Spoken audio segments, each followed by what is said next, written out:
On se souvient, le premier sommet des chefs d'État des pays membres de l'AES s'est tenu le 6 juillet dernier à Niamey, aboutissant à de grandes décisions pour la bonne marche des trois pays.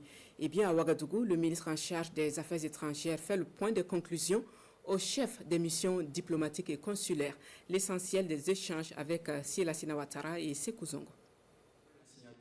Le Burkina Faso, dans une dynamique de transparence et de vérité vis-à-vis de ses partenaires. Un état d'esprit traduit en actes à travers cette rencontre entre le chef de la diplomatie burkinabé et les chefs des missions diplomatiques et consulats en poste à Ouagadougou. Il s'agit ici pour le ministre Kalamoko Jean-Marie Traoré de faire le point des grandes décisions prises lors du premier sommet des chefs d'État des pays membres de l'AES au corps diplomatique résident au Burkina. C'est une démarche qui se veut d'abord informative, passer l'information à nos partenaires, mais aussi demander, puisque c'est par leur entremise que nous nous adressons à leurs pays respectifs, qu'ils puissent relayer officiellement cette information auprès de leur capitale, pour que désormais le partenariat que nous menons puisse être réajusté en tenant compte de la dynamique de la création de la Confédération. Une initiative d'ouverture et de consultation mutuelle qui renforce la confiance entre le Burkina Faso et ses partenaires.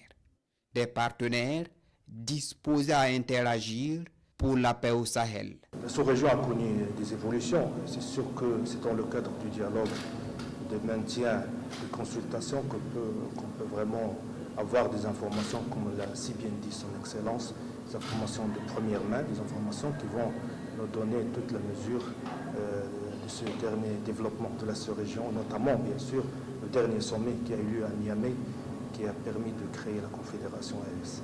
Et pour le ministre Traoré, ce cadre d'information et de dialogue est institué pour une mise à jour régulière des grands sujets de l'actualité. Il invite par ailleurs la communauté internationale à désormais intégrer l'existence de la Confédération des États du Sahel comme une alternative de solution et un partenaire qui compte dans un monde globalisé.